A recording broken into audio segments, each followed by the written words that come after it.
ঐতিহ্য আর সংস্কৃতির জন্য বিখ্যাত নারায়ণগঞ্জ জেলার সোনারগাঁ।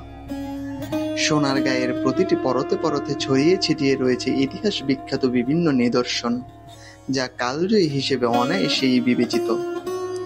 এই বিষয়ে বিন্দুমাত্র সন্দেহের কোনো অবকাশ নাই। যেখানে প্রাক মোগল আমল থেকে শুরু করে মোগল আমল, সুলতানি আমল এবং ব্রিটিশ আমলের অসংখ্য নিদর্শন বিদ্যমান।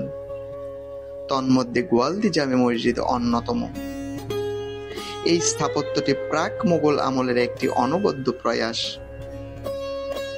মসজিদের শিলালিপির তথ্যানুসারে সৈয়দ আশরাফ আল হোসাইনির পুত্র সুলতান আলাউদ্দিন হোসেন শাহ এর শাসনামলে মোল্লা হিজাবুর আকবর খান এই মসজিদটি নির্মাণ করেন। যেই সময়টা আজ থেকে প্রায় 506 বছর পূর্বে, অর্থাৎ 1519 খ্রিস্টাব্দে, সময়টা ছিল প্রাক মোগল আমলের অন্তর্ভুক্ত। মোগল আমলে ঢাকাতে রাজধানী স্থাপনের পূর্বে সোনারগাঁয়ে 12 ভূঁইয়াদের প্রধান ঈসা খান, মুসা খান এবং পূর্ববর্তী স্বাধীন সুলতানদের রাজধানী ছিল। রাজধানী শহর ও রাজসভার জন্য মনোরম ইমারতাদি ছাড়াও মুসলমান শাসকগণ এখানে মসজিদ, খানকা ও সমাধি নির্মাণ করেন। মোল্লা হিজাবুর আকবর খান কর্তৃক 1519 খ্রিস্টাব্দে নির্মিত প্রাচীন কীর্তি এই গোয়ালদি গ্রামের এক গম্বুজ বিশিষ্ট মসজিদ, যা সোনারগাঁয়ের দ্বিতীয় উল্লেখযোগ্য প্রাচীন কীর্তি হিসেবে বিবেচিত। সুলতান আলাউদ্দিন হোসেন শাহের রাজত্বকালে তার বিস্তৃত রাজ্যের বিভিন্ন স্থানে যে সমস্ত মসজিদ নির্মিত হয়, তন্মধ্যে এই মসজিদটি অন্যতম।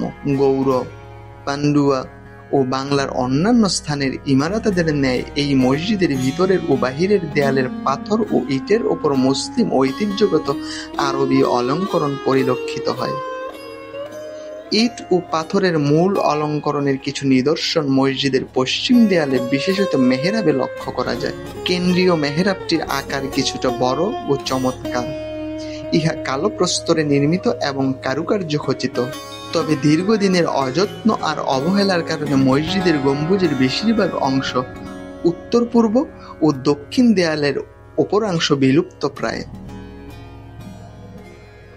গোয়ালদি মসজিদের অবকাঠামোর দিকে লক্ষ্য করলে দেখা যায় যে মসজিদের আয়তন 7.92 মিটার এবং চারদিকের দেয়াল 1.61 মিটার পুরু। মসজিদটি এক গম্বুজ বিশিষ্ট।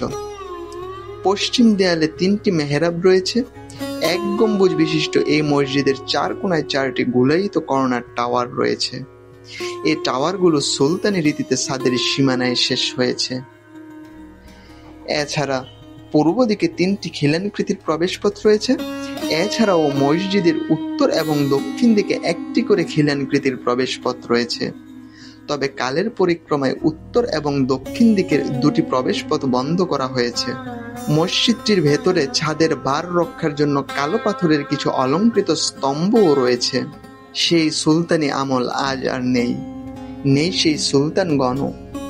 তবে রয়ে গেছে তাদের নিজ হাতে গড়া কালোত্তীর্ণ কীর্তিসমূহ। এমন অসংখ্য কীর্তিতে ভরপুর আমাদের এই সোনার বাংলাদেশ। যতই দেখি এ মন বলে আরও দেখি। এপিসোডটি ভালো লাগলে লাইক করুন।